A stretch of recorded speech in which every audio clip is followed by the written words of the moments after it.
Ladies and gentlemen, what's going on? Welcome back to the recap and breakdown. Today we're taking a look at UFC Fight Night, Moreno versus Steve Erceg, which just wrapped up yesterday, Saturday, the 29th of March, 2025. We're going to be taking a look at the prelims and the main card, going through each and every fight, just giving some notes on what happened. Starting with the first unfortunate fight.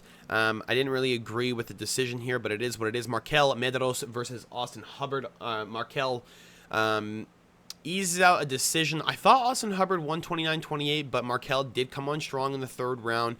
Did feel like he did enough in the third round to win the round. So if he did win rounds 1 or 2, it did feel like it was going to Medeiros. Austin was just slowing down a little bit. Elevation was taking a toll. Even though Austin does fight on Elevation Fight Team, he does have good cardio. He did look a lot better than Medeiros.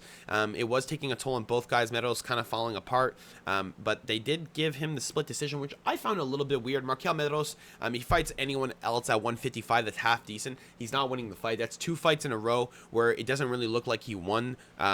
To be honest, like Landon Quinones, in my opinion, won that fight. Austin Hubbard, in my opinion, won this fight. And Markel Medeiros still looking mediocre on the feet, still looking like he's going to get pieced up by someone with half a brain cell, like half a Garcia even, while I'm looking at it here, at 155 would maul him. And half a Garcia is not even that good, to be completely fair. But Markel is just not he's not good. He's really not good. He wins a split decision here. Good for him. If you look at the stats, though, Hubbard versus Medeiros, Hubbard, Medeiros.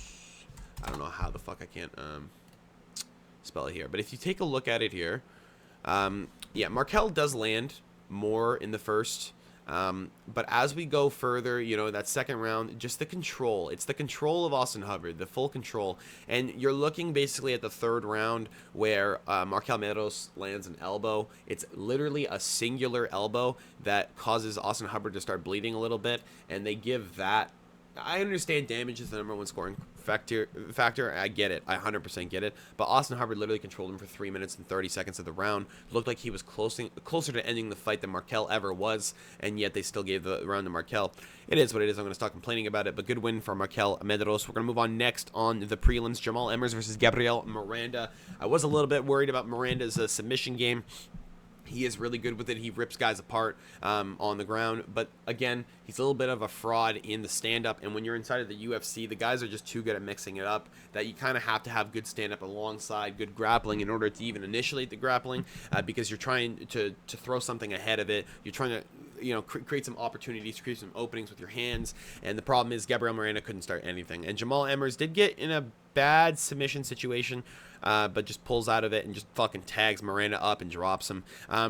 It was a late stoppage. The ref just kind of was staring at it. I don't think he could believe what he was watching as much as I could believe what I was watching. He literally was staring at Gabriel Miranda out cold. Jamal Emmers hammers it out with some right hammer fists, and Jamal puts Gabriel Miranda out on his back. And Jamal Emmers minus 500. He was expected to come in here and torch Miranda. It was kind of a layup fight after losing to Nate Landwehr. He has done a lot for the organization, so I can understand why they're trying to give him a little bit of a layup here. But Gabriel Miranda, yeah, they're just trying to take his ass out. He looks like shit. His only win is Shane Young, and Shane Young's just absolutely horrendous, losing to Blake Builder and Omar Morales. Like, Jesus Christ, just get this kid out of here, please. Please don't give him any more brain damage. You should see on Monday that he's been cut. I'm expecting it. Next on the prelims, Rafa Garcia versus Vince Pichel. Now, Vince Pichel in the second round, dude, he looked like fucking Vince Pichel of old. Looked like Rafa Garcia was gassing a little bit. He did eye poke Rafa Garcia early in the fight, did cause some damage on that left eye of Rafa Garcia. He also did follow up some nice shots to that eye, including in the start of the third round. Vince was leading into that third round as an even money line after he was, I'm pretty sure he's a plus 400 after the first round. Vince just looked a little bit too slow. Looked like Rafa was going to be able to overwhelm him with the speed. He did eventually do that in the third round after both guys were a little bit gassed. Rafa was landing a little bit more. I thought Vince did very well. I'm pretty sure they gave 2 30-27s to Rafa Garcia. In my opinion, that's the most very clear signing of a rigged fight in my life. Vince Pichel very clearly won that second round. He outlanded Rafa Garcia, I'm pretty sure, like 45-17 or something like that. We can go ahead and check the stats here. I'll check them in a second. I just felt like Vince Pichel was very clearly winning that third round. It seemed like he was starting to land just the more overwhelming strikes. He was starting to shuck off the takedowns, and it was giving Rafa Garcia a little bit of a problem. Let's take a look here at the round. Vince Pichel landing 70 or 32 out of 70. I don't think it was that close. Excuse me. I don't think it was that close.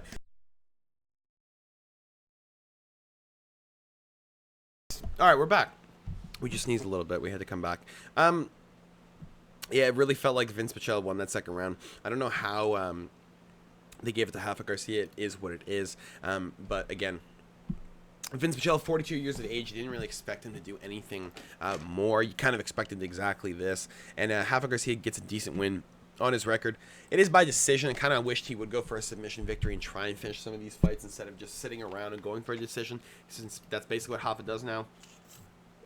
But it is what it is. I don't think he's going to really improve anymore. I think this is just kind of where he's going to sit and just hover around this area of lightweight until he gets out of the UFC. Next in the prelims, we have Lupita Godinez versus Julia Pelostri.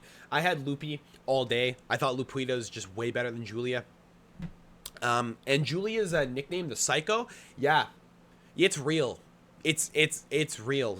In the third round, she's walking at Lupi. She's down 2. Lupi very clearly won the first 2 rounds. In the third round, Julia Pelostri is literally walking at this girl with her hands down and deadpanning her. She's getting popped in the face and not moving, just walking forward. That shit is scary. Like, real scary. Julia Pelostri is a bit of a fucking animal. This girl is still going to be in the UFC after this just because of that. Absolute dog, absolutely entertaining fight. Should have been fight of the night. These girls were going to absolute war. That third round is some of the best mixed martial arts I've ever seen in my life. It was absolutely fantastic. And a very good win for Lupita. Needs to get back in the win column. Finally on the road to a 115 title. After losing 2 in a row to Dern and Verna Jandiroba. They were just giving her unfair grappling opposition. It's just like, dude, give her some fucking time. She's been in the UFC for how long? Like 21? You've given other girls way more time with way better opposition. Julia Pelostri, for example, been in the fucking UFC since 2024. Got Josephine Knudsen and Corey McKenna. Bro, give her Corey McKenna. Lupita beat the shit out of Corey McKenna. She'd fucking drop her probably. She'd probably end it. Again, fantastic win for Lupita Godinez. Julia Pelostri needs to work a little bit more on that grappling. She was just getting fucking manhandled against the cage. And then when it came to the boxing, Lupita Godinez is slick. She's just slick. She's so fucking slick. It's unbelievable. Julia Pelostri was the better kicker, but Lupita Godinez, that slick boxing, god damn was it beautiful. Next on the prelims, Maquiziel Costa against Christian C-Rod Rodriguez. Of course I had C-Rod on all my parlays. Of course C-Rod is the last leg on all of my parlays. And of course C-Rod loses to a vet. Because he'll beat every prospect in the world, but he'll lose to every vet. Juliana Rosa, Maquiziel Costa. Just, you don't, yeah. Who needs to actually win? You don't need to win, C-Rod. You just need to fucking have half-ass performances against vets who you should be fucking walking over, especially after that performance against Austin Bashi. Where the fuck was that against Maquiziel Costa? Costa's just too good in the scrambles, looking really good with his jiu-jitsu, just looking good everywhere, landing really good strikes on the feet. Christian C-Rod Rodriguez trying to close the distance, keep that close clinch work going with the knees and the overhands, trying to get some step and elbows, trying to get the foot sweep, which is very clear that, by the way, everyone's going to be taking note on that shit. I would take note on that shit. Maquiziel Costa literally gives up every foot sweep? Are we fucking, are we dumb? Dude, you're going to get foot swept right into a fucking submission. You're going to foot swept into any hold on the neck that they want. Maquiziel Costa's got some problems. He needs to work on that. Christian, I mean, he looked good, though. First 2 rounds, yes, Costa won. I thought C-Rod might have won the fight. I'm biased. I had money on it. Obviously, I'm biased. Like, duh. Costa got a good win. Good for him. I did think he was going to get a finish if he was going to get a win at all. But instead, he does get a decision victory over a very, very good Christian Rodriguez. Very nice to see for Milky. I'd like to see maybe a little bit more of a tune-up fight for him. Not better than C-Rod, but, you know, because, like, Andre Fili, C-Rod, you know, maybe give him, like, a... Oh, who's top 15 light? Let's just take a look. Let's just take a look. Take a look-see. Yeah, he's not ready for Ignacio. He's not ready for any of the top 15. Top 30 light. Let's see. give him Benoit. Benoit Saint-Denis. Quincy Acosta fuck up Benoit Saint-Denis. Benoit's good on the ground, too. Like, he's actually not that bad, so I'd love to see Costa against him. That'd be nasty. Maybe Faraz Zaim. Nasrat Hakparas. These are good fights. King Green. Bobby Green would be a very good tune-up fight for Quincy Acosta, I think. I think it'd be a very good fight. Bobby would have a chance to knock him out, and Costa would have a real chance to submit him. It looks beautiful on my end, at least. Next on the prelims, Atiba Gauthier against Jose Medina. I thought Medina would make it to the second round. I thought Medina would make it to the third round. I thought Medina was going to make it to the fucking decision, to be completely honest. Jose Medina had never been knocked out in his career. He'd been finished once inside of Kurumba Fight Combat 5 against Claudio Rocha, and Rocha's fucking ass. So him getting submitted there was a little bit pathetic. But fights Magomed Gaziasulov, fights Zachary Reese, doesn't get knocked out. Oh, but Atiba Gauthier, this kid's a fucking menace. This dude's got DNA that's that goes fucking 40,000 years back to the absolute death warriors of old. Like, holy shit, Atiba just fucking mauled Jose. He mauled him. He absolutely mauled him. Looked beautiful doing it. Precision. Hurt Medina. Didn't rush. Looked fucking solid. Dude's 22 years of age. He's younger than I am. Or actually, hold on. I think he's actually older than me by a month. He's older than me by a month. And yet this dude is more calculated than I've ever seen anyone at my age group. Ever. Calculated, big, 185. Fucking huge. Dude, this is literally the type of guy that, this is like a fucking, like a personal, like, dude, he's literally my size. He's 6'3", 6'4". He's got 80 inches of reach. I got 79, 80. And he's fucking 22 years of age, almost 23. I'm almost 23. This dude is literally, I'm going to be fucking pay attention to this dude. He's got something special about him. His genes were fucking made in a lab. He's ridiculous. He actually looks ridiculous. He like, holy shit. Dude's got power, real power. Cameroonian with absolutely devastating power. I'd love to see him fight some more opposition at 185 because it looks like this dude's going to the top. Kevin Borras versus Ronaldo Rodriguez to start off the main card of the evening. If you guys enjoyed this so far, make sure to drop a like and subscribe. I did have Ronaldo Rodriguez via finish, but Kevin Borras literally dropped him in the first round, and I said if Ronaldo Rodriguez gets dropped in the first round, he ain't getting a finish. And yeah, because it's the same thing that happened to Ode Osborne. Kevin Borras was literally looking for the overhand that Ronaldo Rodriguez always gives up, because Ronaldo Rodriguez goes into the octagon every single time super fucking hyped up. He throws a spinning back kick, a jumping switch kick, and we're all hyped up. Oh, whoa. And everyone's like, oh my god, look at this guy. He looks like he's going, slumped. He got dropped. And then rolls backwards, and he's back up on his feet. Couldn't believe he ate that shot. Kevin Barras is fucking nasty with the hands, but alas, he keeps on his feet, keeps moving. Ronaldo Rodriguez attempts some good striking. No, not really. He just gets his ass whooped. Kevin Barras literally won basically every single round. I thought Ronaldo Rodriguez lost pretty clearly. Maybe the second round went to Ronaldo Rodriguez. Maybe. That's a very fucking big maybe. I thought Kevin Barras won every single round, to be honest. I thought Ronaldo Rodriguez looked like shit. I'll never be betting on this kid again. I'll never be picking this kid again. He's chinny. He looks bad. He doesn't grapple. He literally has the advantage in the grappling. Kevin Barras does not have the advantage in the grappling. Even if you shot, Kevin Barras is, if you shoot a proper takedown, if you throw a 1-2, shoot for a double leg, or like switch off, like, dude, you get the takedown. Kevin Borras just has nice base. You just need to fucking pick him up and rip him down. Pick him up and rip him down. You don't need to hold him there. Pick him up and fucking rip him. Use your strength. You have the strength. You literally weighed in at 127. You fucking missed weight. You didn't even cut that much weight. You have it. You literally have it. I don't know why you're not ripping him to the ground. Instead, he chooses to stand and strike with Kevin Borras, who's just fucking 50 years above him on the feet, and he gets his ass whooped. And Kevin Borras wins a nice decision. Very, very clear in my opinion. And that leads us into the next absolute brawler. That is David Martinez versus Simon Oliveira on the main card. And David Martinez, I thought Simon was going to have a chance. Again, another grappler who I thought was going to be able to maybe rip David Martinez down when they got in close on a clinch and maybe just work a submission. No, instead David Martinez looks like the most fucking calculated dude at bantamweight I've ever seen. And he has, I just realized this is at 135 too. This dude has real power. Like real power. This dude went to a fucking decision with Xavier Franklin, and yet he has real power. This dude's a fucking scary menace, bro. David Martinez looked good. He's 26 years of age. He doesn't have the reach, which means he has to go in like Mike Tyson level, and he still lands everything. He lands everything, dude. The counter from David Martinez, the step back right hand that he did, oh my god, dude. He fucking put this dude's lights out. Simon Oliveira didn't have a chance. David Martinez, so slick in the boxing, looked so beautiful, looked so solid. Absolutely overwhelming pressure as well. Like, Simon Oliveira didn't have a chance. Beautiful win from David Martinez. I'd love to see him again soon because I don't think he took much damage in that fight. I'm pretty sure he took maybe 10 punches. Maybe. I'm sure they're going to call this kid up soon again. David Martinez is a fucking... Dude, this dude's a problem. Pay attention to this guy. Combate Global Champion? Yeah, for a reason, bro. Even though he's fighting bums, trust me, he's fighting bums. And Jose Suarez is his best win, and he's not even that good. Pay attention to this kid. Bantamweight with power like that, and when you're mixing it up like that, and you're calm, and you're calculated, and you're hitting counters like that, dude, you're a fucking problem for half these kids. And this is one of the kids. Raul Rosas Jr. versus Vince Morales.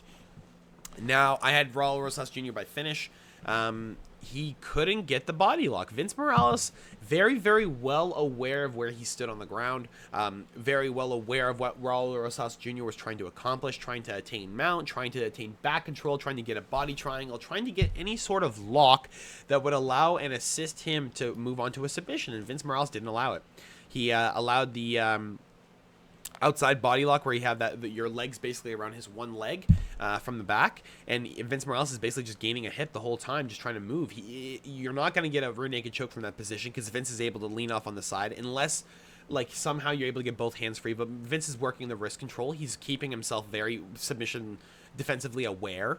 And Raul Rosas Jr. couldn't do anything. He really couldn't. He was on the ground, attempting some strikes, trying to open up Vince Morales, trying to do some small movements. But then he just kind of gave up on the submission threat inside the second half of the second round and just moved to just control and dominating. And it was very clear that he gave up on the submission attempts. Like he wasn't working it the same way. He was more or less just trying to lay on Vince Morales, make him work. Exactly what he did, exactly what he should have done. Vince Morales was coming on strong in the third round, laying some nice strikes, but gets taken down and gets into a scramble again. Raul Rosas Jr. gets the back.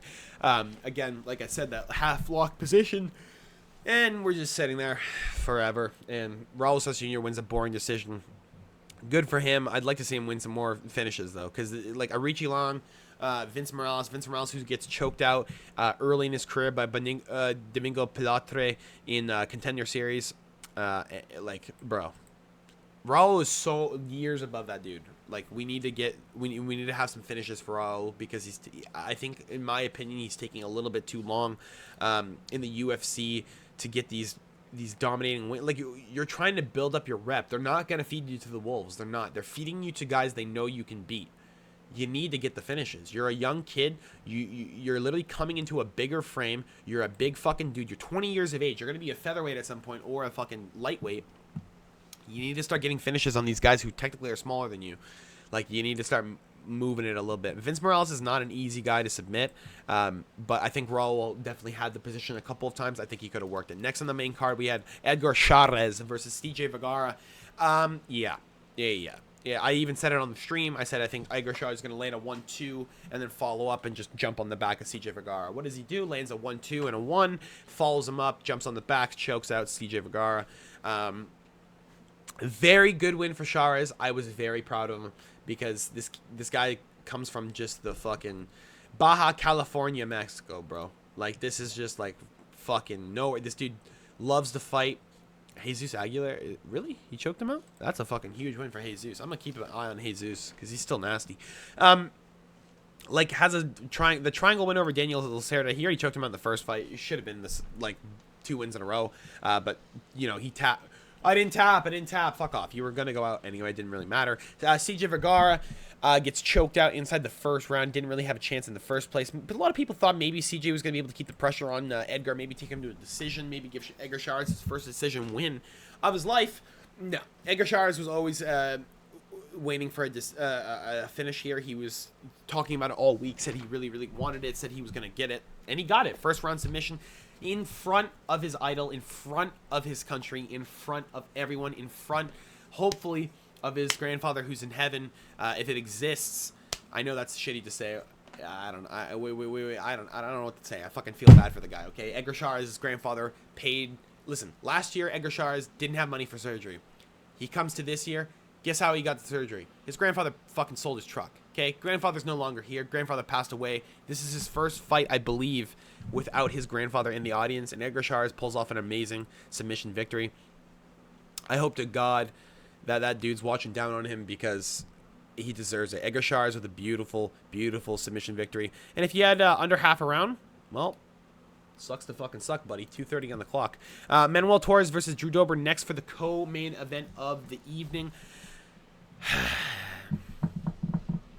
The Crimson, where was it? There was a fucking hilarious picture I had. There it is. Here, let me put that up.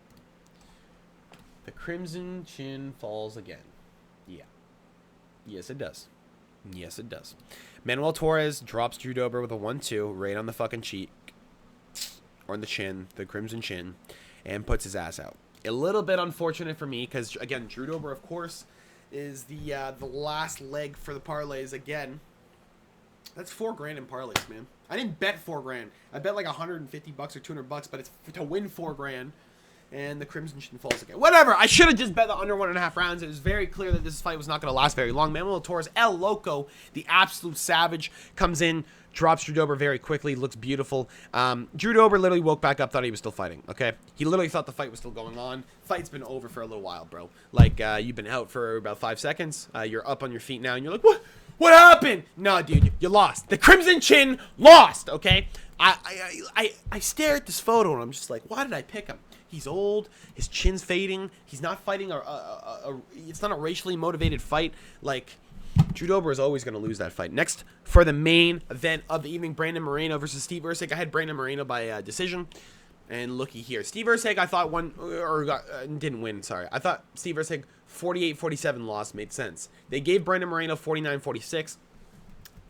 Meh. I mean, Steve Erceg outlanded him in every single round, but Brandon Moreno landing the bigger strikes inside the early rounds, especially where he's getting a big reaction out of Steve Erceg. The overhands were landing consistently. Steve Erceg has a big problem with that overhand open availability.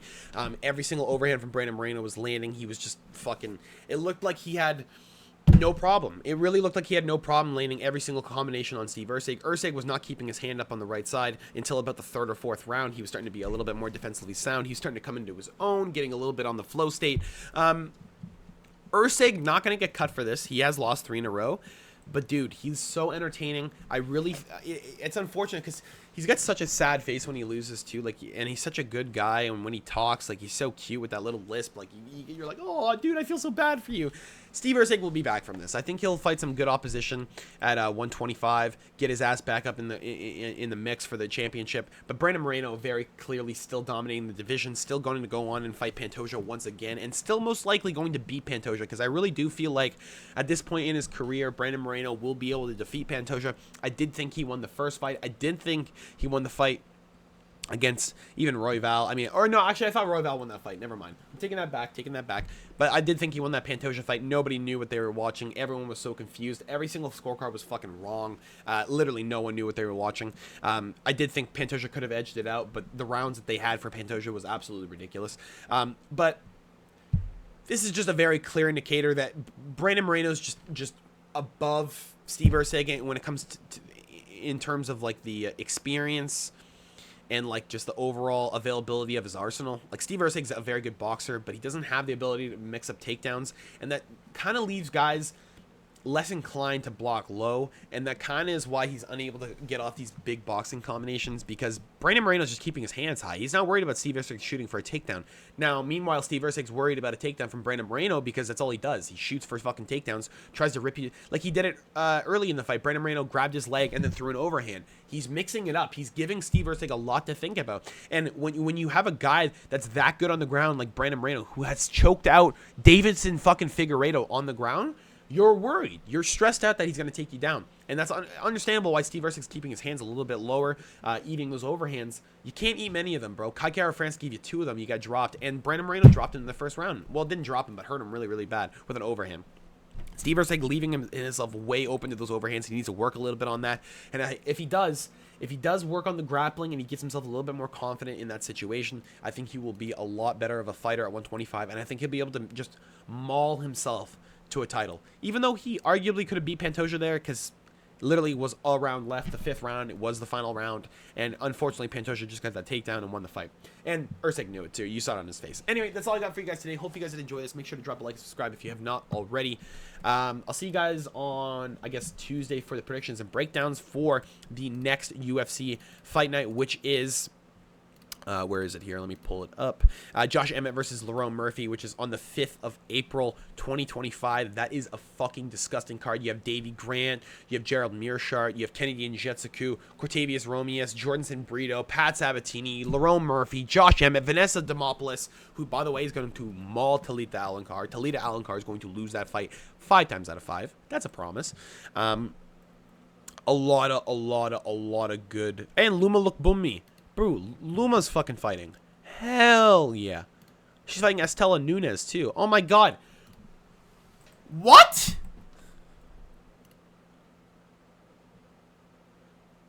Estela Nunes is still in the UFC? Oh, my God. Oh, my God. Oh, my God. This girl's going to get knocked out.